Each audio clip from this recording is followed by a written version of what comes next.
नमस्कार, आप देख रहे हैं नेक्स्ट 9 लाइव और मैं हूं अंकिता मिश्रा। एक बार फिर से अपने प्रोग्राम में बात करते हैं तुनिशा शर्मा केस की। देखिए, बहुत दिनों से इंतजार किया जा रहा था तुनिशा शर्मा का मामला कब वसई कोर्ट से हाई कोर्ट को ट्रांसफर किया जाएगा, कब एक बार फिर से शिजान खान की जमानत याचिका पर सुनवाई होगी, कब एक बार फिर से इस पूरे केस में अपडेट सामने आएगी और सजा का ऐलान या फिर जमानत का फैसला, दोनों में से कुछ एक कब निकल के सामने आएगा। फैंस बहुत दिनों से इंतजार कर रहे थे कि आखिर इस पूरे केस में क्या फैसला आएगा कोर्ट का। तो आपको बताते चले कि ये पूरा केस अब ट्रांसफर हो चुका है हाई कोर्ट में। अब हाई कोर्ट करेगा सुनवाई और हाई कोर्ट ही मोहर लगाएगा जमानत पर या फिर सजा पर। ये तो देखने वाली बात होगी, मगर इस पूरे मामले में गौर करने वाली बात यह है कि अब ये मामला वसई कोर्ट का नहीं है, ये मामला अब निचली अदालत का नहीं है, ये मामला अब ऊपरी अदालत का है। हाई कोर्ट में मुद्दा गया है तो सवाल भी हाई कोर्ट जैसे ही होंगे, यहाँ पर जवाब भी हाई कोर्ट को उसी लेवल का देना होगा। यहाँ सबूतों का जिक्र होगा, बयानों का जिक्र नहीं होगा। इस पूरे रिपोर्ट पर चर्चा करेंगे। इस वक्त मेरे साथ मेरी खास सहयोगी प्रज्ञा मौजूद है।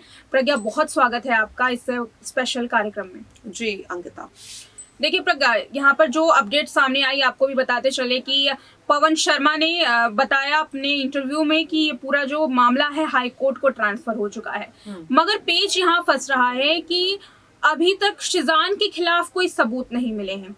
और अगर मैं बात करूं कि जैसे वनीता शर्मा पे भी शिजान के परिवार ने काफी बड़े बड़े आरोप लगाए थे, तो वनीता शर्मा के खिलाफ भी अभी कोई भी सबूत नहीं मिले। यूं कहें कि दोनों ही पक्षों पे, दोनों के खिलाफ पास ना तो कोई सबूत है, ना तो कोई ऐसा चश्मदीद गवाह है जो इस पूरे हादसे की गवाही दे सके। लेकिन मामला तो हाई कोर्ट में पहुंच चुका है, तो अब हाई कोर्ट जब सुनवाई करेगा तो क्या क्या ऐसे सबूत हैं जो वकील सामने रखेंगे और इस पूरी दलील को पेश किया जाएगा। जी बिल्कुल। देखिए, यहाँ पर अगर मैं बात करूं कि क्या सबूत वकीलों को रखने होंगे हाई कोर्ट के सामने, तो देखिए सबसे पहले तो यहाँ पर कह सकते हैं कि जो सबूत है उनमें सबसे पहला सबूत तो यही होगा कि शिजान खान को लेकर जो आरोप तुनिशा शर्मा के वकील ने लगाया है कि तुनिशा के निधन के वक्त शिजान खान मौजूद थे, या यूं कहे कि तुनिशा ने शिजान की वजह से जान दी है। तो इसके लिए कोई तो उनके पास या तो कोई मैसेज हो, कोई कॉल रिकॉर्डिंग हो, कोई चश्मदीद गवाह हो जो ये साबित कर सके कि तुनिशा ने किसी के सामने कहा हो, किसी मैसेज में ऐसा कहा हो कि वो शिजान की वजह से जान दे रही है। इससे रिलेटेड कोई सबूत पेश करना होगा, तभी शिजान पर ये मुकदमा चलेगा कि कह सकते हैं कि जान लेने का मुकदमा तब शिजान पे चलेगा। दूसरी चीज, जो दूसरा अहम सबूत यहाँ पर होने की जरूरत है, वो जो अली नाम का एक शख्स है उसे कोर्ट में आने की जरूरत है, क्योंकि कहीं ना कहीं इस वक्त शक की जो सुई है वो शिजान और अली दोनों पर घिर रही है। क्योंकि जहां एक और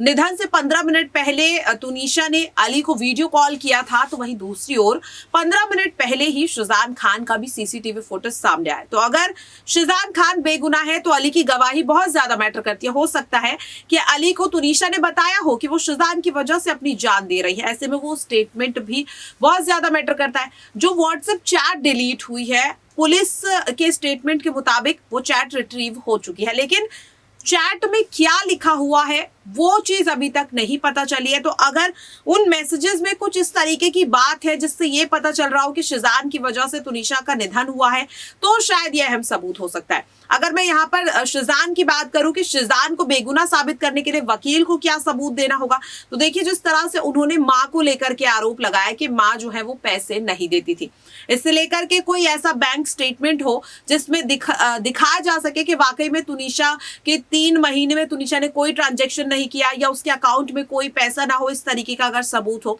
या फिर दूसरी चीज, जिस तरह से उन्होंने कहा कि तुनिशा जो मेंटली डिस्टर्ब थी उसके पीछे की वजह तो तुनिशा की माँ का अफेयर या फिर इग्नोरेंस हो सकती है। तो देखिए ये सिर्फ शिजान का परिवार कह रहा है, किसी और की तरफ से ऐसा कोई बयान सामने नहीं आया, ना तो किसी तुनिशा के किसी दोस्त का ऐसा कहना है कि वो अपनी माँ को लेकर डिप्रेशन में थी या फिर माँ के अफेयर की वजह से कुछ ऐसा हो सकता है। क्योंकि जिस शख्स से तुनिशा की माँ का नाम जोड़ा जा रहा है उनका बयान सामने आया, वो शख्स खुद सामने आया और उन्होंने खुद कहा है, संजीव कौशल जिनका नाम बताया जा रहा है, कि तुनिशा उनकी बेटी जैसी थी, तुनिशा उन्हें अपना मुंह बोला मामा मानती थी। तो परिवार जो आरोप लगा रहा है उसे साबित करने के लिए सबूत नहीं है, और अब अगर वाकई में शिजान को बेगुनाह साबित करना है उनके वकील शैलेंद्र मिश्रा को, तो जो आरोप लगाए हैं, जो दावे किए हैं, उन्हें साबित करने के लिए सबूत यहां पर उन्हें सौंपना होगा। क्योंकि अगर सबूत नहीं होगा तो देखिए जिस तरह से वसई कोर्ट ने शिजान की जमानत याचिका को रद्द कर दिया था, वैसे ही हाई कोर्ट का भी फैसला सामने आएगा। अंकिता जी बिल्कुल है। और मेरा अगला सवाल यही रहेगा प्रज्ञा कि हमने वैशाली टक्कर का केस देखा। वैशाली टक्कर ने तो पूरा अपना एक कहे कि एक नोट छोड़ा था, नोट में राहुल नवलानी का नाम लिखा होता। साफ तौर पर वैशाली टक्कर ये बोल करके गई थी कि मैंने इस वजह से अपनी जान दी है। मगर इस पूरे केस में हम देखें तो जमानत मिल चुकी है राहुल नवलानी को, और तकरीबन ये 3 महीने का वक्त खींचा, 3 महीने तक जेल में वो बंद रहे। लेकिन अगर मैं इस पूरे केस को तुनिशा के केस से जोड़ती हुई चलूं तो वसई कोर्ट में इसकी सुनवाई हो रही थी।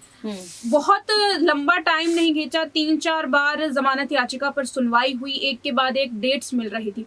मगर अब ये मामला पूरा हाई कोर्ट में है, तो हाई कोर्ट में जो तारीखें हैं वो थोड़ी लंबी मिलती हैं। तो क्या लगता है कि क्या ये पूरा मामला वैशाली टक्कर या फिर प्रत्यूषा बैनर्जी तक लंबा खींचेगा, या फिर हाईकोर्ट इस पूरे मामले में जल्द सुनवाई कर सकती है? जो देखिए यहाँ पर अंकिता, जितना मैं इस केस को समझ पाई हूँ, अगर दोनों वकीलों की ओर से इस केस में अपनी बात को साबित करने के लिए सबूत पहली ही सुनवाई में सौंप दिया जाता है तो देखिए हाई कोर्ट ज्यादा इस केस को नहीं खींचेगा। क्योंकि जब भी अगर हाई कोर्ट में कोई केस खींचता है तो उसमें कहीं ना कहीं सबसे बड़ी वजह होती है कि सबूतों की कमी होती है, गवाह की कमी होती है, जिसकी वजह से मजबूरन हाई कोर्ट को तारीख पर तारीख देनी पड़ती है। तो अगर कोर्ट में सबूत वक्त रहते पेश कर दिए जाते हैं तो जल्द ही इस केस में फैसला आ जाएगा, और अगर सबूत नहीं होंगे तो देखिए सबूतों की कमी की वजह से कई मुजरिम जेल के बाहर आ चुके हैं, जिनमें के कह सकते हैं कि काफी जघन्य अपराध में अगर मुजरिमों को यहाँ पर देखिए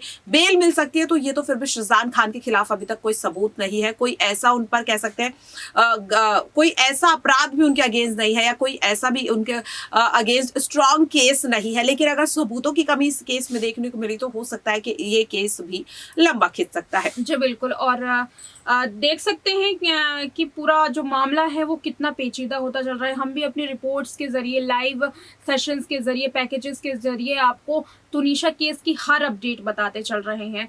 वही दूसरी ओर अब मामला हाई कोर्ट में पहुंच चुका है, तो देखना होगा कि हाई कोर्ट इस पूरे मामले में तारीख कब मुकर्रर करती है, क्योंकि सबसे पहली जो चुनौती रहेगी वो तारीख की ही रहेगी। उसके बाद फैसला क्या आता है वो भी दिलचस्प रहेगा देखना। इस पूरे रिपोर्ट में आप क्या कुछ कहेंगे, हमें कमेंट सेक्शन में अपनी राय जरूर दें। देखते रहें नेक्स्ट 9 लाइव।